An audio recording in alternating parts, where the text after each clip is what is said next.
राहुल गांधी ने वोट चोरी के इस मुद्दे को लेकर प्रेस कॉन्फ्रेंस की, 1 घंटे से ज्यादा की प्रेस कॉन्फ्रेंस थी। कई सबूत दिए गए और उन सबूतों को चुनाव आयोग के हवाले से ही दिया गया। चुनाव आयोग की वेबसाइट से, चुनाव आयोग के जरिए जो तमाम जानकारियां आई, उसी के जरिए राहुल गांधी ने बताया कि कैसे उन्होंने इन्वेस्टिगेट करवा के इस मामले में ये सबूत इकट्ठा किया। प्रेस कॉन्फ्रेंस हो रही थी राहुल गांधी की, तो मीडिया इस पर चर्चा करने से परहेज कर रहा है, राहुल गांधी की खबर को अखबार छापने से परहेज कर रहे हैं। लेकिन इन तमाम चीजों के बीच जब राहुल गांधी की प्रेस कॉन्फ्रेंस चल रही थी, तो सोशल मीडिया प्लेटफॉर्म एक्स पर प्रकाश राज ने राहुल गांधी की उस प्रेस कॉन्फ्रेंस को रीट्वीट करते हुए लिखा कि I request every patriotic Indian to watch this. उस प्रेस कॉन्फ्रेंस को हर देशभक्त भारतीय सुने। और उन्होंने आगे लिखा कि our democracy is in danger, democracy लोकतंत्र खतरे में है। आवर वॉइस इज स्टोलन, हमारी आवाज को चोरी किया जा रहा है। दिस क्राइम इज सीरियस, ये गंभीर अपराध है। Leader of opposition Rahul Gandhi has addressed it with proof. Rahul Gandhi ने इस मुद्दे को उठाया है सबूतों के साथ ही प्रकाश राज प्रधानमंत्री मोदी को टैग करके लिखते हैं, will you prime minister Narendra Modi address the press even though it may be your first and clarify it, we the nation wants to know. उन्होंने राहुल गांधी की प्रेस कॉन्फ्रेंस को प्रधानमंत्री के लिए चुनौती बताते हुए उन्हें एक तरह से कहा कि आप प्रेस कॉन्फ्रेंस कर सकते हैं क्या, इसी तरह से और क्लेरिफाई कर सकते हैं कि लोकतंत्र खतरे में है या नहीं है, क्योंकि ये आपकी पहली प्रेस कॉन्फ्रेंस होगी। ये प्रकाश राज की तरफ से ट्वीट आया राहुल गांधी की प्रेस कॉन्फ्रेंस वाले ट्वीट के रीट्वीट करते हुए।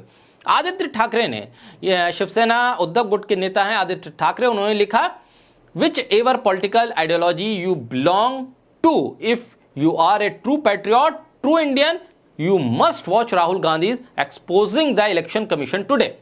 साफ तौर पे कहा, आपकी विचारधारा कोई भी हो, किसी भी पॉलिटिकल पार्टी से आप हो, लेकिन अगर आप देश के सच्चे देशभक्त हैं तो राहुल गांधी की इस प्रेस कॉन्फ्रेंस को आप जरूर सुनिए, जिसमें उन्होंने इलेक्शन कमीशन को एक्सपोज कर दिया।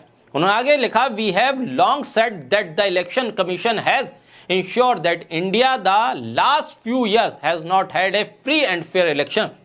उन्होंने कहा कि हम पहले से कह रहे हैं पिछले कुछ सालों में फ्री फेयर इलेक्शन नहीं हो रहे हैं। उन्होंने आगे कहा, we pretend to be a democracy but we truly are not in the fairest sense. हम डेमोक्रेसी के तौर पर जाने जाते हैं, लेकिन एक तरह से पारदर्शिता खत्म हो गई है। Rahul Gandhi has logically and with proof and facts with absolute transparency expose the election commission today. The election commission must face Rahul Gandhi on a stage and answer the question and the proof presented today. Election Commission can change its name otherwise to the entirely compromised commission. It's not about election, it's about our nation।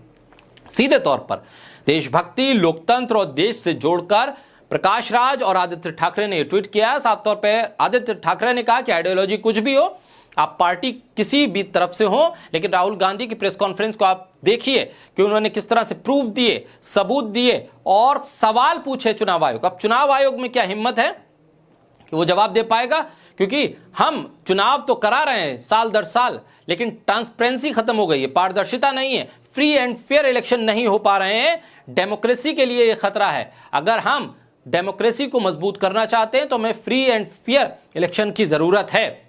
अगर ऐसा नहीं कर सकते election commission, तो उसे अपना नाम बदल लेना चाहिए, आदित्य ठाकरे कहते हैं, क्योंकि election commission entirely compromised commission बन चुका है। इट्स नॉट अबाउट इलेक्शन, ये इलेक्शन की बात नहीं है, ये हमारे देश की बात है। आदित्य ठाकरे कहते हैं, इट्स अबाउट आवर नेशन।